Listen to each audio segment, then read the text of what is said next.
Hello, I'm Waqar Rizvi, and this is Scope. The U.S. State Department has placed Pakistan on a religious freedom blacklist.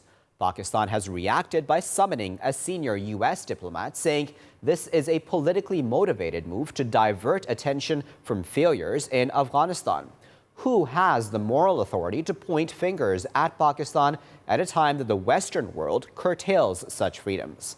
Let's firstly look at a video of Muhammad Ali Jinnah, the founder of Pakistan, speaking about his views on what Pakistan means when it comes to religious freedoms. आप आजाद हैं, आजाद रहें। आप लोग इस मुल्क पाकिस्तान में अपनी अपनी इबादतगाहों, मस्जिदों या मंदिरों में जाने के लिए आपका मजहब क्या है, जात क्या है, कौम क्या है, इसका हुकूमत के मामलात से कोई ताल्लुक नहीं। Of course, that speech of Muhammad Ali Jinnah in Urdu. So let me just paraphrase some of what he said there in English. Muhammad Ali Jinnah there saying that you are free, speaking of course to the people of Pakistan, saying that stay free.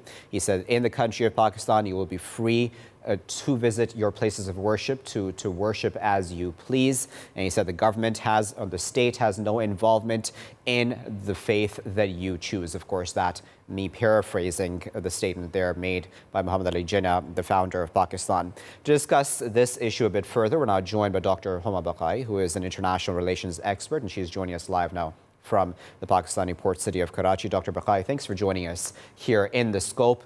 What do you make, Dr. Baqai, of the U.S. State Department's decision to place Pakistan on the blacklist? Of course, there's a lot of fervor and anger on the part of Pakistan regarding this decision, pointing out the clear hypocrisies here.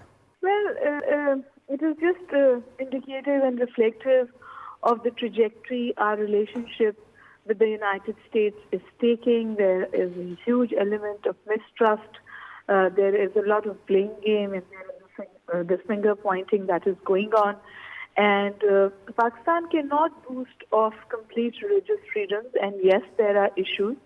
But at the same time, there are issues with other countries, like you rightly pointed out on the list, that are not on the list, and the religious freedom atrocities or other atrocities that they commit are atrocious. And the most pertinent example is perhaps that in India next door, with the kind of situation that is taking shape in Kashmir, the kind of situation that is also taking place across India when it comes to minorities, when it comes to vulnerable groups, when it comes to women. And the fact that the international community, including the United States, chooses to completely hoodwink the entire situation and cherry-pick countries to put them on list as an arm-twisting tactic just sort of dilutes the entire construct of such listings. So then what is the goal here then, Dr. Baqai, do you think? Because as you well said there as well, and as the Pakistani government has reacted as well, this is a politically motivated move. So what is this trying to achieve really? Well, it is trying to, you need to also understand it in the United States and in other countries and at all such forums. The Indian lobbies are extremely active in maligning Pakistan, and their opinion and their point of view gets factored in. And this is also Indian lobby's reaction to us highlighting the Kashmir issue or the atrocities in India. And I always say this, that the way forward for Pakistan is to put the right kind of people on our intellectual posts. Our intellectual posts are our foreign offices and outside Pakistan, and also the chairs, the foreign chairs, the intellectual chairs that Pakistan has, and most of them are lying vacant. So this is something I've said time and again, that wars are not fought on conventional fronts anymore. They're fought on the intellectual front, diplomatic front, and economic front. And unfortunately, I think our checkposts on diplomatic fronts are weak, and on the intellectual front, they're actually vacant. And that sort of boomerangs on us in our placing in lists like these, because our first line of defense does not exist, where we counter this when it is happening. We counter such attacks or such listings after they have happened, And then there are exercises in damage control, because the damage that happens because of this listing has already happened. There are no financial constraints. Nevertheless, it has put Pakistan on the defensive. Pakistan is giving explanations. And it opens a whole plethora of discussion of whether we have religious freedoms or we do not. And I also want to put on record the fact that, yes, there are issues with religious freedom in Pakistan. You narrated Quaid-e-Azam's speech in the beginning of your program. We've been very selective about how we've used that speech and how we've used what Quaid-e-Azam wanted for this country, including the rights of the minorities. And we're just showing our viewers the statement by Dr. Shirin Mazari, who is the human rights minister in this country, and she gave quite a strong statement. I'm sure you've seen it, Dr. Bakhai, and I wanted to ask you, in fact, about that, because even Dr. Mazari, as you well pointed out as well, said that it's not that we're saying that there are no issues in this country, it's just that we're wondering who it is that's pointing, and of course I'm paraphrasing her, pointing fingers at us in this regard. So I wanted to talk for a moment, if we can then, Dr. Bakhai, about the issues that exist even in the West when it comes to religious freedoms. We have a far right that is growing across Europe as well as the United States. And we have Islamophobia. We even have anti-Semitism growing in many places in the West. What do you make of that situation, and yet the West pointing fingers towards Pakistan or other countries? Could not have been worse, because, like you rightly pointed out, that the rise of the right across Europe is an issue that needs to be addressed. And the situation, Trump winning the elections, whatever we saw during the elections and after the elections, the middle class white supremacy showcased the way it was showcased in the United States. And the subsequent victimization of Muslims, the subsequent victimization of Hispanics and Coloreds, their treatment of the immigrants, and then the list goes on. The same is perhaps even true for Britain. Even Brexit, for that matter, is indicative of the phobias that now governs the psyche of the West. And at such a time, like I said earlier, you can't cherry pick countries and list them as being not free and free, where there are issues that exist across the board. Perhaps a more important intellectual discourse should be that why is this happening? The problems that we have, we are cognizant of it, we want to address them, but at the same time, we do not want them used as arsenal to push us in a corner or to malign us. And I think that's Pakistan's stance. Yes, we are a country that is in transition. Yes, we have issues and we are trying to address them. But at the same time, we're not the only one, and perhaps our indicators are not as bad as others. That's not a very good defense. Two wrongs don't make one right. But the fact that the listing is politically motivated does create heartburn. So then, Dr. Bakhai, many people would wonder that, listen, Pakistan may be deflecting through its response in this manner. What do you think would be Pakistan's point of view on a more healthy way of approaching these topics on a global scale? Not biased, which is more transparent, which has fair indicators of how a country is placed on that list. And if Pakistan falls below that, you sure as help with Pakistan there, but then I'd also like to see other countries who have similar issues there. That is our stance, actually. All right. Well, we were discussing there with Dr. Homa Bakhai, who is an international relations expert, and she had been speaking to us from Karachi. We appreciate her insight. We're going to move on and add another voice to this conversation. We're now joined by Justice Retired Ali Nawaz Chauhan, who is the chairman of the National Commission for Human Rights in Pakistan. We appreciate him taking his time out. Justice Chauhan, thank you for joining us. I wonder, Justice, what you make of this report as it's come out by the State Department and the political motivations behind it. Actually, this was not the opportune time for blacklisting Pakistan when all efforts were being made to bring down people who believe in extremism in regimented religion. This will only encourage those people who, in the name of religion, are trying to create a law and order situation in Pakistan, or they are trying to do everything which can be termed wrong. The fact is that extremism has taken big roots here, And religious extremism has also entrenched itself deep into Pakistan. This was not what was the purpose of Pakistan, because Pakistan basically is a state which was created for human rights and for safeguarding the rights of a nation which was called as Muslims. At the same time, the speech of the Caire of 11th August 1948 gave that ideal that those other than Muslims will also enjoy equal freedoms. They are free to go here, free to go there. But all that has been marred by different political movements in the country, and this has also marred democracy. But at this moment, I think the government and the people of Pakistan have realized the error of the way by allowing extremists to work in the way they were and to do things with impunity. But then I think the State Department ought to have waited for a while, seeing what is being done. And Justice Chauhan, if I may come in here, because you made a couple of points there, which I think I want to argue with you on.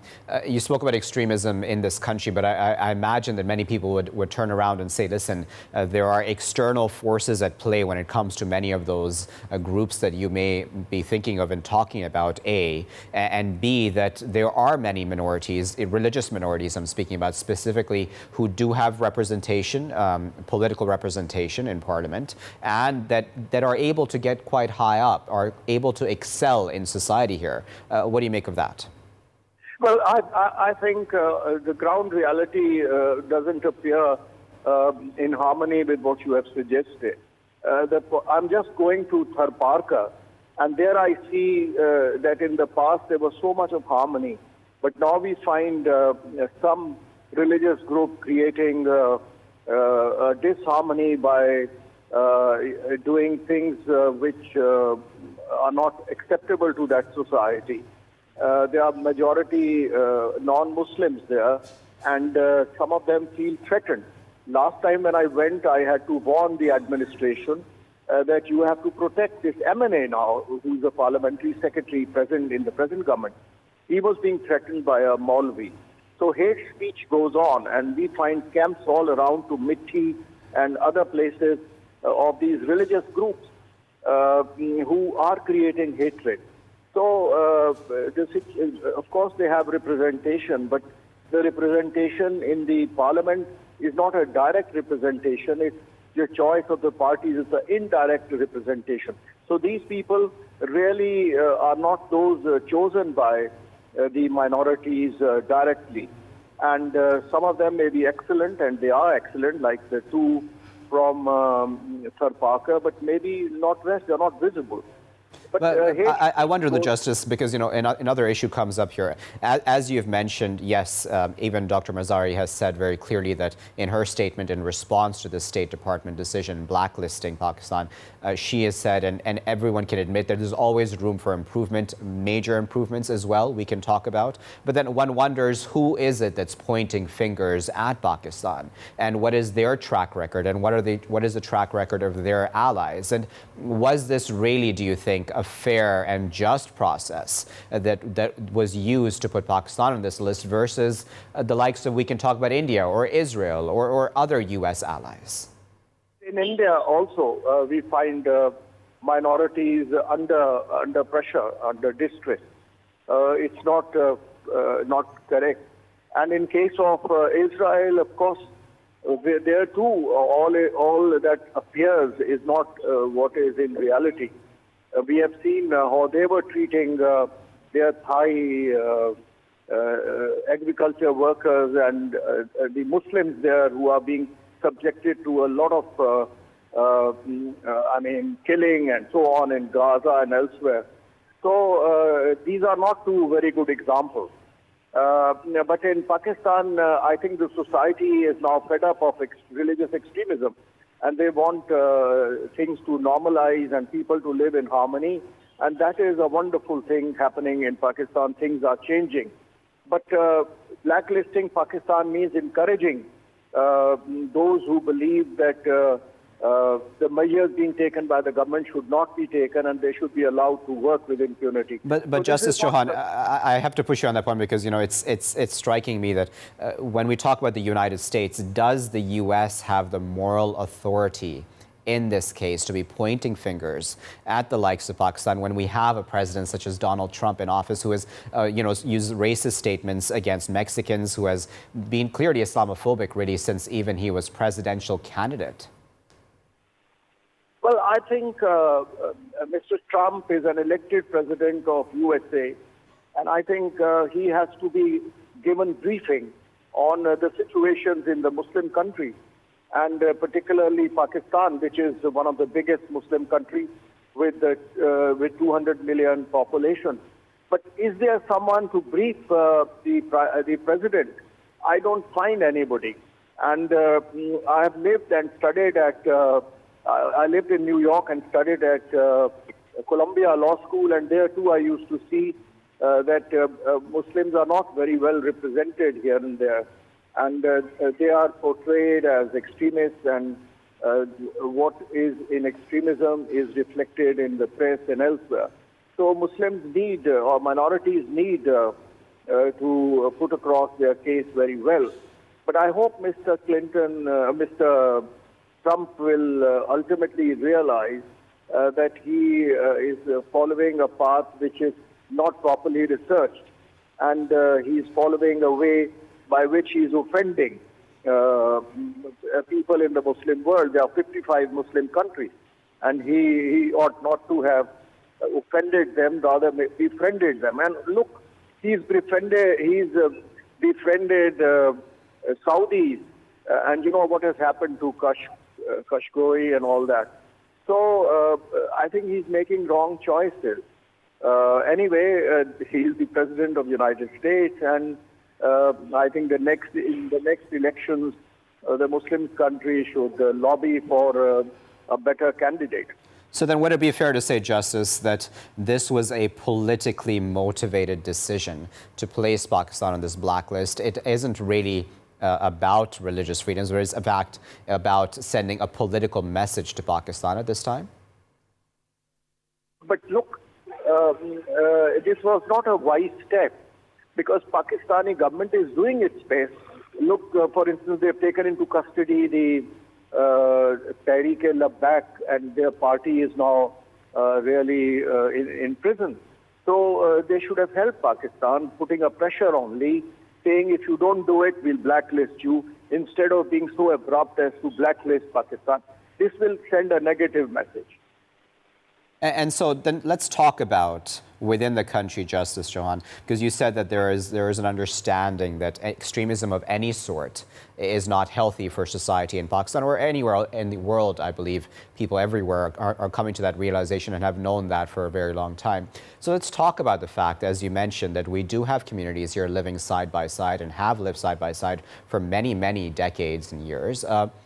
What do you make of the harmony that exists when it comes to the lay people, the everyday Pakistanis, I should say, who interact with each other regardless of what each other's faith is? Who would term each other as bad people, or kafirs as they call it. So things will have to be changed here, and I think the priesthood class will have to be trained, like in the case of Morocco or in the case of North Africa. Here the priesthood class or the imams are not trained properly, and I think this is the time the government should enforce that, and should see that only a person can be an imam if he is well exposed, he has balanced views of religion and not extreme views or medieval views. Very well, Justice. We're just going to take a very short break. We're going to ask you to wait with us as we add another voice to the conversation as well. All right, so viewers, there we heard from Justice Chauhan, who gave us very important insight into human rights issues as a whole when it comes to religious freedoms, not just within Pakistan, but globally. We earlier had Dr. Waqar as well, who added her take on the political motivations on the part of the United States vis-a-vis this decision. We'll continue to talk about this after this short break in our next segment. Welcome back, viewers. We're discussing this important issue that has arisen now between the United States and Pakistan, with the U.S. State Department blacklisting Pakistan, putting it on its blacklist for religious freedoms. The Pakistanis, of course, are responding, talking about political motivations behind this decision of the U.S. State Department. We're going to discuss this further in this segment as well. We're now joined by Sayyid Ali Abbas Zaidi, who is an activist, and he's joining us live now from the Pakistani capital, Islamabad. Ali Abbas, thanks for joining us here in The Scope. I know that you're involved, Ali Abbas, with a very important interfaith initiative, specifically to do with Muhammad Ali Jinnah, the founder of Pakistan, and statements that he made, of course, about the unity of society and, of course, about all faiths being given equal rights in this country. Just tell us a bit about that project, if you can, about the sort of reception that you've gotten with it. Sure. Yeah, so recently we launched a project. It's called Ake Better Together. It uses hologram technology to relay the messages of Qayyad Muhammad Ali Jinnah, particularly interfaith harmony, on women empowerment, on social cohesion. We have selected some of the messages from scores of his speeches and made out a meta-narrative. And we mount the entire system on a mobile truck, and we take it to different communities across Pakistan. We have launched it in Kasur, in Swat. Now we are about to launch it, aligning with Qaed's birthday on 25th December in Karachi. And the response has been amazing. People have been, so these are some of the speeches that were systematically purged from the history and the curricula of Pakistan. And people are surprised to know that Jinnah was so forward-looking when it came to how Pakistan should be. Apart from the hologram projections, we do workshops and public art installations. So far, so good. The project has been an amazing success, and we wish to take it to different parts of the country as we move on.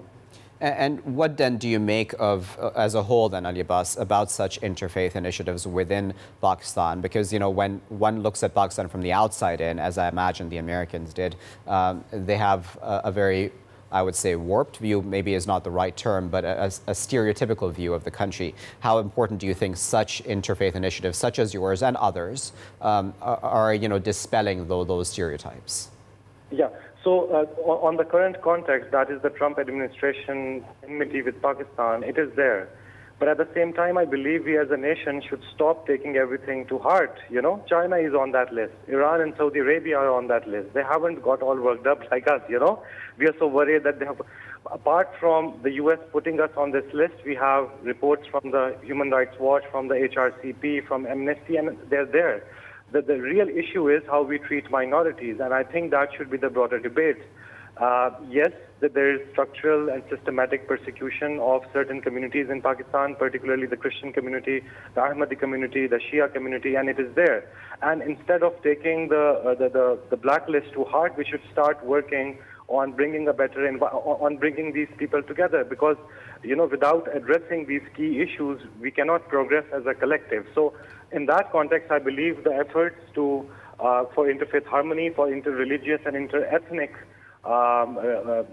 harmony in this country are very, very important. Ali Abbas, because you brought it up, I'm going to push you on that point. You know, when we had the reaction coming out, the official Pakistani reaction coming out, for example, Dr. Shireen Mazari or others, when they reacted, they said that no one is saying that Pakistan does not have progress to make, very major progress possibly to make in when it comes to religious freedoms, but they were pointing, they were asking about why the United States would make this decision, and including the other countries, mind you, on that list, but why do we not have other countries such as India, for example, or Israel on this list? Does that not then strike you that this is genuinely a politically motivated decision more than genuinely about religious freedoms? I think it would be, like I mentioned earlier, but because the international political context is such that the Trump administration has shown some enmity with Pakistan, and it would be there. But I'm not denying that, and at the same time, I completely back the response that the Pakistani Foreign Office has issued towards the Trump administration on this list. But I'm talking besides that. I'm not a politician. I'm not a state representative. I'm a civil society activist. What can I do? What do I see around me, you know? And in that context, I believe that our efforts to bring some kind of relief to the persecuted and the beleaguered communities in Pakistan would do us good, you know? And that's something that we can do. Apart from Foreign Office job or the government or the army doing their job. They're doing their job well, and I think they understand the situation very well. I believe the responsibility of the activists, of the academia, of media persons, of artists, of intellectuals, primarily should focus on how the situation exists within Pakistan right now. And I've been traveling a lot for the last 1 and 2 years, meeting different communities, and some people are really living in, in very persecuted environments. And I think it should be a thing in disguise in some manner, that it should show us some mirror that we should work towards a better environment to protect our people who are our own people, so that's my take on it.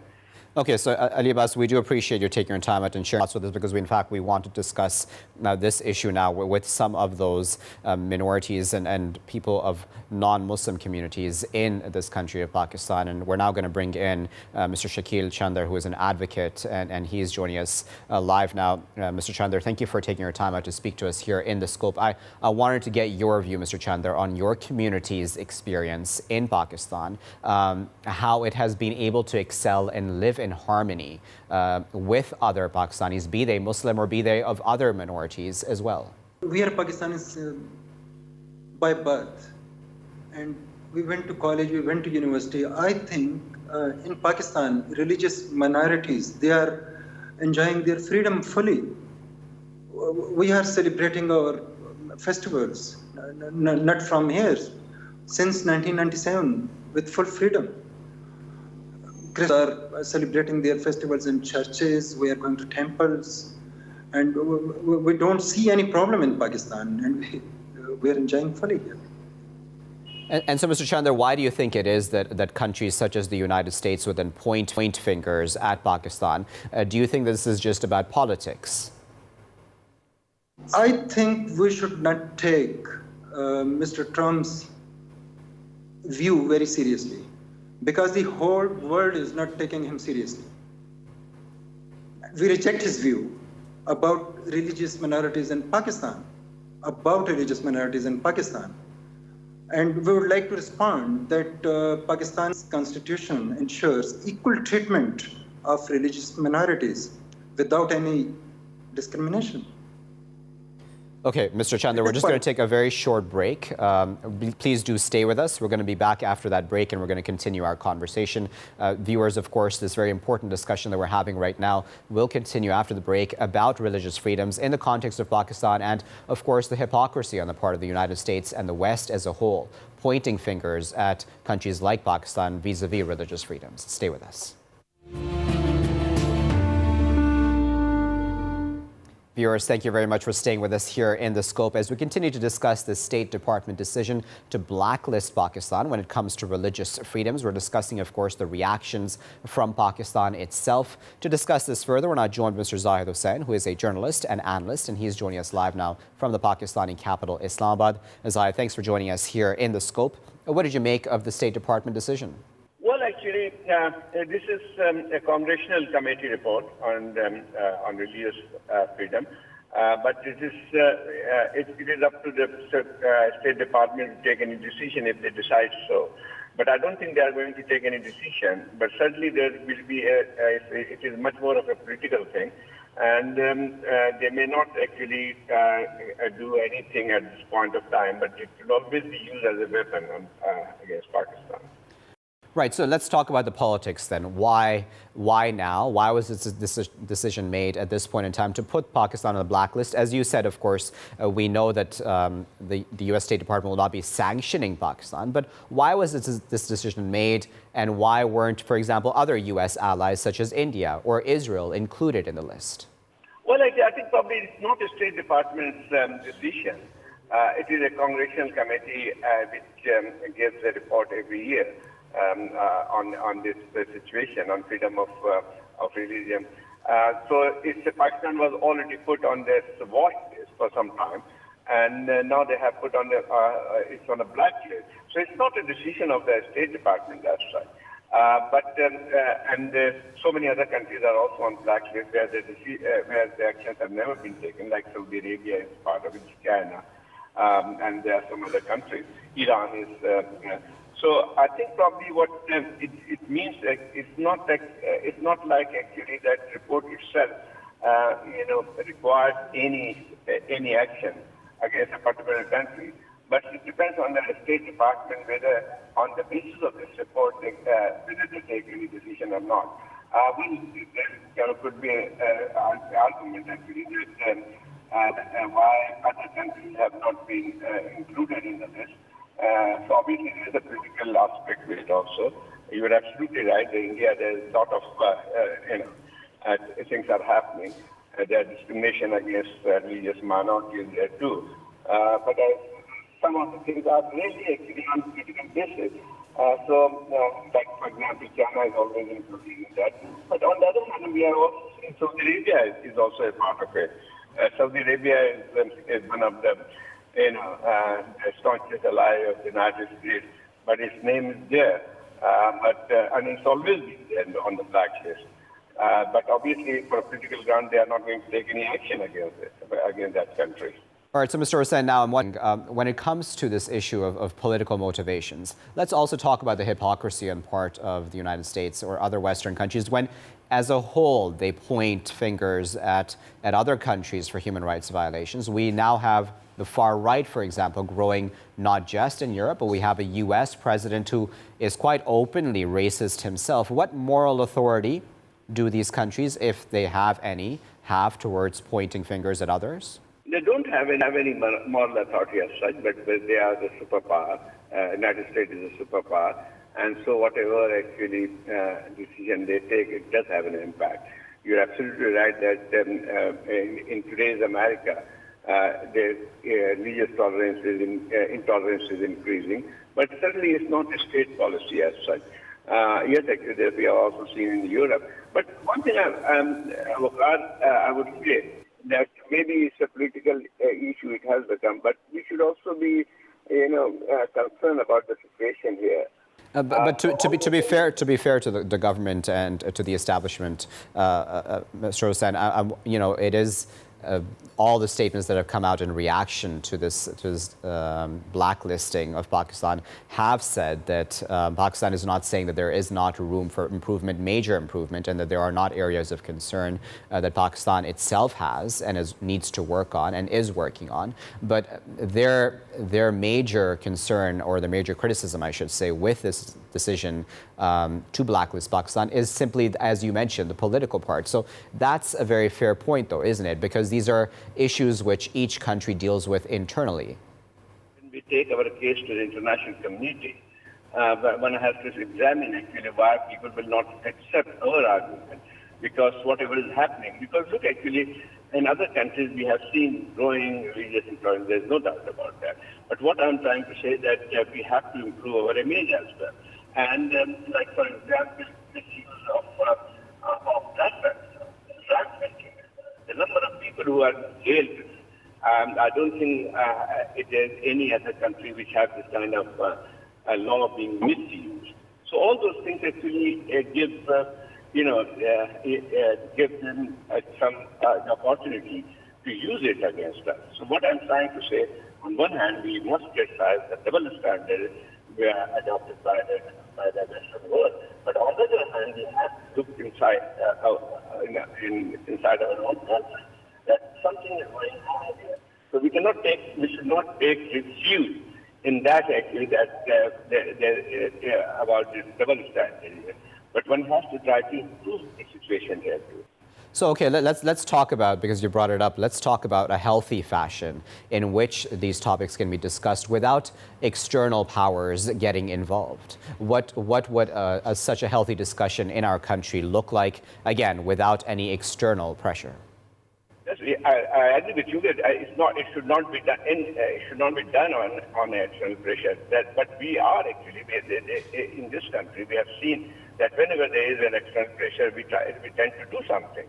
So yes, actually, you're right, absolutely, that without external pressure, we should do something for the sake of our own country, because this situation also harms us much more than any other country. It's like, for example, if sectarian violence continues here, when the people are killed on the basis of their faith, But Mr. Hussain, if I push you on the point of sectarian violence, because, you know, there are cases out there, Mr. Hussain, in which there have been personal issues between different minorities, a Muslim and a minority, for example, a religious minority I'm talking about, and that has been sometimes portrayed as sectarian violence simply for the fact that the other side is a minority, a religious minority of some sort. Do you think that there is this push to always label all violence between a Muslim and a non-Muslim as sectarian? Not all violence. I'm talking about when religious places are being attacked. Sure. It's not personal thing. It's Okay. not personal thing. When anybody is killed on because of his faith or because of one's faith, it's not actually religious case. It's a basically responsibility of the state to deal with that. If the shrines are being attacked, it is basically, I will call it's a religious-based violence. We do sincerely appreciate your time, and of course we appreciate the insight that you've provided for this discussion. That was Mr. Zahid Hussain, journalist and analyst, speaking to us live from Islamabad. We're now joined by Mr. Ramesh Arora, who is MP, and he's joining us live now on the line. Mr. Arora, thank you very much for taking your time out to join us here in the scope. Mr. Arora, I wanted to ask you, as a minority in Pakistan, as a representative of a minority group in Pakistan, tell us about the experience your community has had living in harmony in this country and being able to excel. First of all, accept my gratitude and thank you very much for inviting me on this topic. Look, if you talk about particularly the Sikh community, they are living in Pakistan. What are our feelings? How do we feel in Pakistan? So reality is this: if you remember, for the last 2 to 3 months, there is a news flashing on different TV channels, and that news is Kartarpur corridor. And Pakistan has shown its interest, and the government of Pakistan, state of Pakistan, army chief, all the stakeholders, they've shown their interest that we are going to open Kartarpur corridor for the Sikh community, and particularly for those Sikh families who are residing in India, and they are allowed to come this part of Pakistan to pay their homage to Gurdwara Kartarpur Sahib. So it means Pakistan always gave respect to its minorities. Constitution of Pakistan gave rights to the minorities. So no doubt in Pakistan, if we talk about minorities, they are very comfortable. They feel secure here in Pakistan. And especially, I would like to mention here the Sikh community, because everywhere we go, the Sikh, they are very well taken care. They are very well respected. And people treat them like they are the one whom they give importance, to whom they treat like VIP, not only the Pakistani Sikh Sangat coming from India, either Sikh diaspora. So they are very well open-heartedly welcomed by the Pakistanis. So I don't see that, and particularly the statement given by the America at this point in time, we condemn that. Seriously, I feel bad that there was this news that the minorities are not safe in Pakistan, their worship places are not safe in Pakistan. I don't know why did they give this statement without knowing the fact that in Pakistan minorities are there are certain cases, but those cases are not by the government, by the state. State always treats them, gives them importance. Yes, there can be some community conflict. There are some elements who create such sort of situation where it creates a bad name for the country. But as a whole, if you talk about the Pakistan, the minorities and particularly the Sikh community, they are safe in Pakistan. So, Mr. Arora, why do you think this decision was made at this time to blacklist Pakistan when it came to religious freedoms? Especially, as you mentioned, we had the Kartarpur corridor, which has just been opened up for Sikhs to be able to come in from India to be able to observe their religious rights in this country. Why the decision right now? Is this a political decision in your opinion? This is radical decision. Every man who has some conscience and has some knowledge, openly they would say that this is a radical decision, and particularly there is a lobby, and that lobby is against Pakistan, and they always try to single out the Pakistan and to create a bad name for the Pakistan in international media and international community. So I don't think so that without involvement of those those players who always raise slogans against Pakistan. So this time they advocated in a bad way, and this such sort of statement came against Pakistan. And here I would like to mention our neighboring country, India. Look what happened. In particular, in our corridor, Pakistan sent a message that we want to open this Kartarpur corridor for the Indian Sikh community, and Indians would be coming to Pakistan around 3,000 to 4,000 to Pakistan. But what happened in India?